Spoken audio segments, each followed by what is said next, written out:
बातमी पुण्याची आहे। पुण्यात 1476 थकबाकीदारांकडे 5182 कोटींची थकबाकी आहे। रिलायन्स समूहाकडे सर्वाधिक म्हणजेच 650 कोटींची मिळकत कर थकबाकी आहे। महापालिकेच्या कर आकारणी आणि कर संकलन विभागाने दिलेल्या आकडेवारीतून ही धक्कादायक माहिती समोर आली आहे।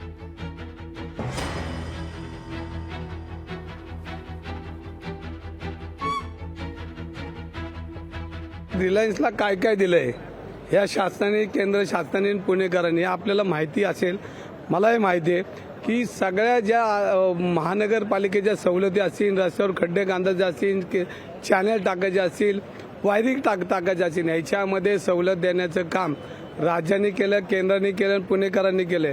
रिलायन्सला ह्या भारतामध्ये दत्तक घेतलेलं आहे।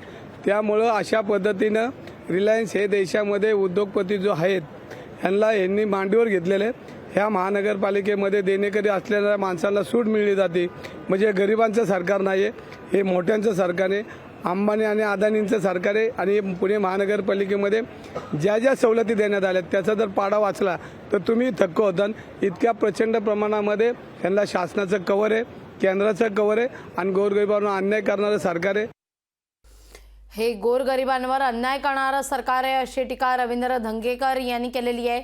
याच विषयी अधिक माहिती घेण्याकरता थेट जाऊया पुण्याला आपले प्रतिनिधी अमोल धर्माधिकारी यांच्याकडे। अमोल, हे काय नेमकं सगळं प्रकरण आहे जो मुद्दा आता रवींद्र धंगेकरांनी सुद्धा उपस्थित केला आहे? लागावी सध्या मार्च महिना सुरू आहे आणि त्यामुळे महापालिकेने जी थकबाकीदार आहे यांच्याकडून वसुली करायला सुरुवात केलेली आहे। 2च दिवसापूर्वी आपण पाहिले की माजी खासदार असलेले निलेश राणे यांची जी डेक्कन येथील त्यांचं जे हॉटेल होतं त्याची सुद्धा जी मिळकत कर आहे, कर जो आहे तो त्यांनी जवळपास 4.25 कोटीचा भरलेला नव्हता। त्यामुळे त्यांचं जे हॉटेल आहे ते सुद्धा सील करण्यात आलेलं होतं। आता जी माहिती समोर आलेली आहे त्यामुळे ती अशी आहे की शहरातले जे मोबाईल टॉवर्स आहेत यांची जी थकबाकी आहे ती सुद्धा हजारो कोटींच्या घरामध्ये आहे। एकट्या रिलायन्स समूहाची म्हणजे रिलायन्स इन्फ्राची जी थकबाकी आहे ती जवळपास 650 कोटी इतकी असल्याचं समोर आलेलं आहे।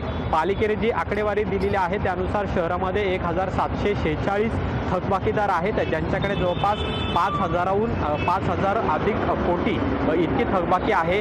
ती पालिकेला आता वसूल करायची आहे आणि त्यामुळे पालिकेने विविध योजना आहेत, उपक्रम आहेत ते सुद्धा सुरू केलेले आहेत। जे थकबाकीदार आहेत त्यांना लवकरात लवकर थकबाकी भरा अशा पद्धतीचं आवाहनही सुरू करण्यात आलेलं आहे। काही ठिकाणी जाऊन महापालिकेकडून बँड पथकही वाजवण्यात येते आणि कुठेतरी जनजागृती करण्यात येते। पण अशा पद्धतीने रिलायन्स समूहाकडून सुद्धा जवळपास 650 कोटींची थकबाकी आहे ती महापालिकेला देण्यात आलेली नाही आणि त्याची कारणं ही सुद्धा विविध सांगण्यात येतात। खरं तर आता महापालिका ही थकबाकी आहे ती कशा पद्धतीने वसूल करते हे पाहणं महत्त्वाचं आहे। कारण काही सेकंद तुम्हाला थांबवते।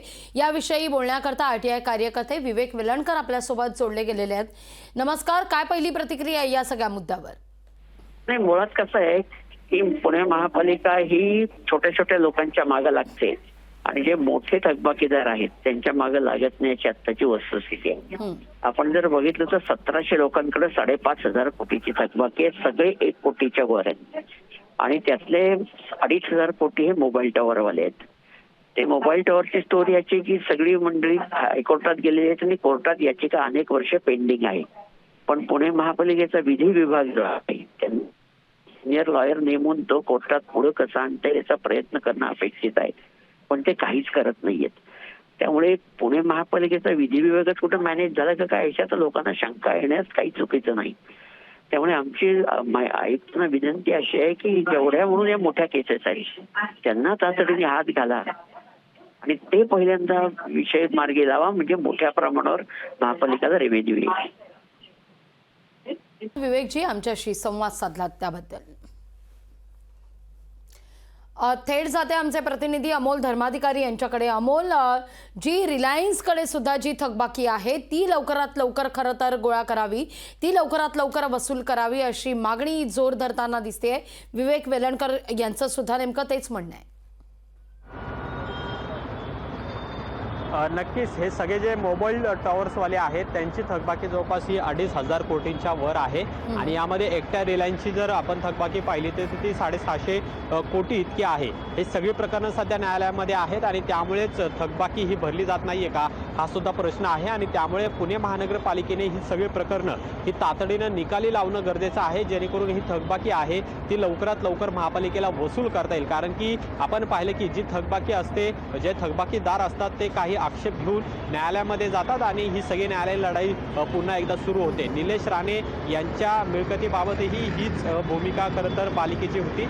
आता सुद्धा मोबाईल टॉवरचे जे हे सगळे समूह आहेत यांच्याबाबतही हीच भूमिका आहे। न्यायालयामध्ये ही सगळी प्रकरणं गेल्यामुळे वर्षानुवर्ष जी थकबाकी आहे ती रखडवली जाते आणि महापालिकेला ती वसूलही करता येत नाही। त्यामुळे अशा पद्धतीची जी प्रकरणं आहेत जे कोटी हजारोंच्या घरामध्ये गेलेली आहेत ती खरं तर लवकरात लवकर निकाली काढून ही वसूल करणं गरजेचं आहे। कारण की सर्वसामान्य पुणेकरांच्या करारूपीचा हा सगळा पैसा आहे, कररूपातून हा सगळा पैसा निर्माण होत असतो आणि त्यामुळे कुठेतरी पुणेकरांची फसवणूक या ठिकाणी होती का हा सुद्धा प्रश्न आहे।